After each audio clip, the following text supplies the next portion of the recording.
নমস্কাৰ মই আজি কেইটামান অতি আৱশ্যকীয় জেনেৰেল নলেজৰ বিষয়ে আলোচনা কৰিবলৈ ওলাইছোঁ কেইটামান ইয়াৰে মাজৰে বৰ আচৰিত ধৰণৰ আহকচোন আৰম্ভ কৰিছোঁ নম্বৰ 1 অসমৰ কোনখন ৰাষ্ট্ৰীয় উদ্যানত বনৰীয়া ঘোঁৰা পোৱা যায় উত্তৰ হৈছে ডিব্ৰু-চৈখোৱা এই ডিব্ৰু-চৈখোৱা উদ্যানখনতহে বনৰীয়া ঘোঁৰা পায় 2 নম্বৰ এচিড বৰষুণ কি কাৰণে হৈছে এচিড বৰষুণ আচলতে বায়ু প্ৰদূষণৰ কাৰণে হয় কল কাৰখানাবিলাকৰ পৰা ওলোৱা ধোঁৱাই বায়ুটো প্ৰদূষিত কৰে তাৰ কাৰণে এচিড বৰষুণ হয় আৰু ই মানুহৰ কাৰণে অত্যাধিক বেয়া স্বাস্থ্য হানিকাৰক নম্বৰ 3 হ'ল ভাৰতত কোনে প্ৰথমে ডাক ব্যৱস্থাৰ প্ৰচলন কৰিছিল উত্তৰটো হৈছে শ্বেৰশ্বাহে আমি বৰ্তমানৰ যি ডাক ব্যৱস্থা চলি আছে সেয়া শ্বেৰশ্বাহে আৰম্ভ কৰিছিল আৰু ঘোঁৰাৰে অনা নিয়া কৰিছিল নম্বৰ 4 অসমৰ স্বাধীন যুদ্ধৰ প্ৰথম শ্বহীদ কোন আছিল উত্তৰ হৈছে মণিৰাম দেৱান তেওঁ আছিল প্ৰথম শ্বহীদ নম্বৰ 5 স্পেইনৰ ৰাষ্ট্ৰীয় খেল কি আসলে স্পেইনৰ ৰাষ্ট্ৰীয় খেল গৰুৰ সৈতে আসলে ষাঁড় গৰুৰ সৈতে তেওঁলোকে এবিধ যুঁজ কৰে খেল মানুহে বৰ ভয়ানক খেল এইটো হৈছে তেওঁলোকৰ ৰাষ্ট্ৰীয় খেল নম্বৰ 6 হ'ল কলা মাটি কি খেতি কৰিবৰ বাবে লাগতিয়াল হয় কলা মাটি আসলে আমাৰ খেতি কৰিবলৈ আছে কপাহ খেতি কৰিবলৈ প্ৰয়োজন হয় আৰু কপাহৰ মই ফটো দিছোঁ খেতিটো এনেকুৱা ধৰণে কপাহ খেতি কৰা হয় নেক্সট প্ৰশ্নটো আটাইতকৈ গধুৰ ধাতুটো কি আটাইতকৈ গধুৰ ধাতুটো হৈছে ইউৰেনিয়ামেই হ'ল সকলোতকৈ গধুৰ ধাতু মই ফটোটো দিছোঁ এনেকুৱা ধৰণৰ ইউৰেনিয়াম নেক্সট এতিয়া আমোদজনক প্ৰশ্ন এটা ভাৰতৰ ৰাষ্ট্ৰীয় মিঠাই কি ৰাষ্ট্ৰীয় মিঠাইটো হৈছে জিলাপি আচলতে বহুতো মিঠাই আছে তাৰ ভিতৰত এই জিলাপিটোৱেই ৰাষ্ট্ৰীয় মিঠাই হিচাপেহে স্বীকৃতি পাইছে নেক্সট প্ৰশ্নটো আগবাঢ়িছোঁ নম্বৰ 9 শৰাইঘাটৰ যুদ্ধ কেতিয়া হৈছিল শৰাইঘাটৰ যুদ্ধ হৈছিল 1671 যুদ্ধ তেতিয়া হৈছিল এখন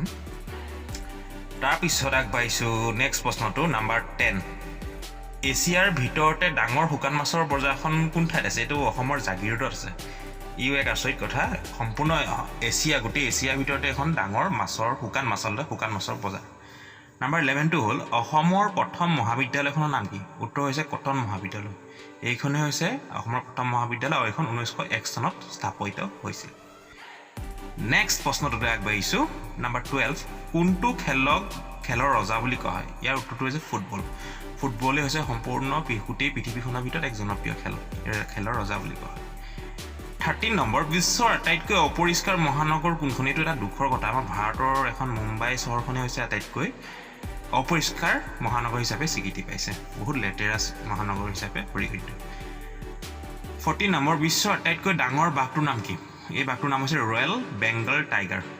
এইটো হৈছে বিশ্বৰ আটাইতকৈ ডাঙৰ বাঘ আৰু ইয়াৰ ফটোখন দিছোঁ মই এনেকুৱা হয় ৰয়েল বেংগল টাইগাৰটো এইটো ফটোখন দি দিছোঁ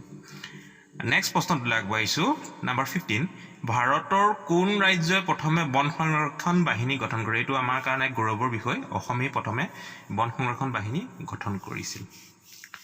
নম্বৰ 16 প্ৰাচীন ভাৰতৰ শিক্ষা কেনেকুৱা আছিল অৰ্থাৎ প্ৰাচীন ভাৰতত শিক্ষা ব্যৱস্থাত কি শিকাইছিল তেতিয়া শিক্ষা ব্যৱস্থা ধৰ্মকেন্দ্ৰিক আছিল অৰ্থাৎ ধৰ্মৰ বিষয়ক লৈ আলোচনা কৰা হৈছিল নেক্সট প্ৰশ্ন অসমত ভাষা আন্দোলন কোন চনত হৈছিল এই প্ৰশ্নটো অতি প্ৰয়োজন অসমত ভাষা আন্দোলন 1972 চনত হৈছিল নেক্সট প্ৰশ্ন সুস্থ মানুহ এজনৰ শৰীৰৰ সাধাৰণ উত্তাপ কিমান আমাৰ সুস্থ মানুহৰ শৰীৰৰ উত্তাপ 97.4 ডিগ্ৰী ইয়াৰ ওপৰত হ'লে মানুহজনৰ গাত জ্বৰ বা এনেকুৱা কিবা অসুবিধা হ'ব কোনটো জনগোষ্ঠী অসমত প্ৰথমে ধান খেতি কৰিছিল এই উত্তৰটো হৈছে বড়োসকলে প্ৰথমে অসমত ধান খেতি কৰিছিল নেক্সট প্ৰশ্ন জীৱদেহৰ কোষৰ আৱিষ্কাৰক কোন এই বিজ্ঞানীজনৰ নাম কি উত্তৰ হৈছে ৰবাৰ্ট হুক আমাৰ দেহটো কোষেৰে